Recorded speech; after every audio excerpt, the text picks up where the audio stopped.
Hello, hello, and here is my thought on this rainy, cold Tuesday.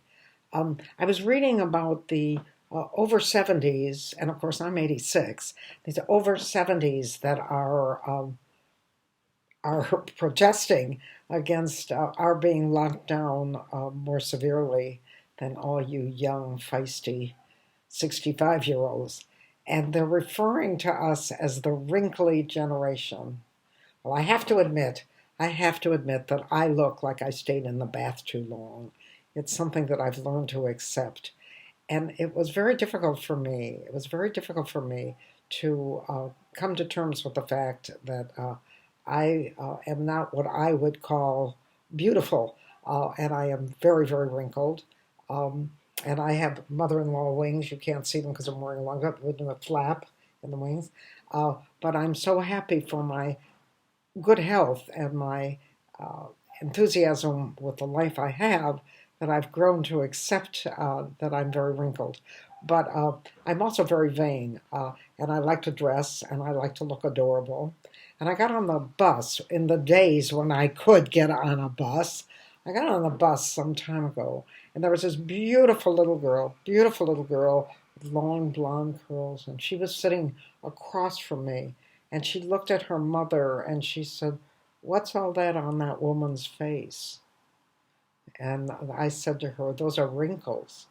And she looked at her mother and she said, "Oh God, I would never want that. I would never want that." And I said to her, "Well, the alternative is not very pleasant because you'll be on the wrong side of the grass." But it brought to mind another thing, aside from the fact that I do look like I've been in the pool for too long, a long time.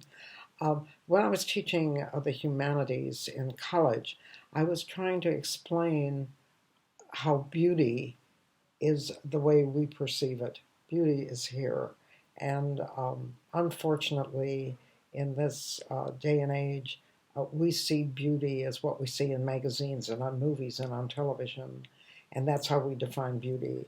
And that is why poor Jane Fonda's had her flesh mutilated the way she has. You know, she's only a couple of years younger than I, and she looks like she could be my grandchild.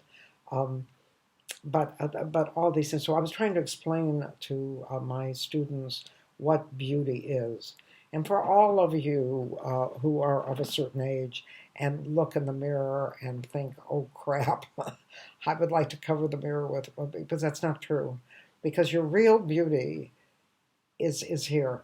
And your real beauty, once someone knows you, I always used to say to my students, and when I was trying to teach them what beauty was, because I was teaching them humanities, which is about what is beautiful and how we create beauty in life. And I said to them, the only time that you know what I look like is that first moment you saw me. And then I began to speak.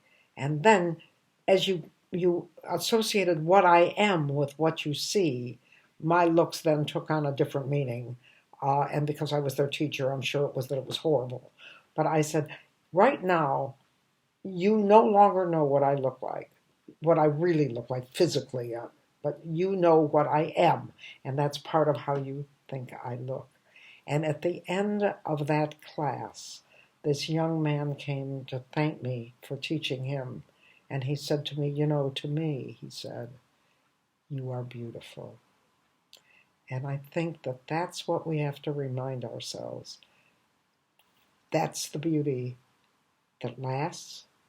That's the beauty that I think we want to be. And that's my thought for a rainy Tuesday. And thank you so much.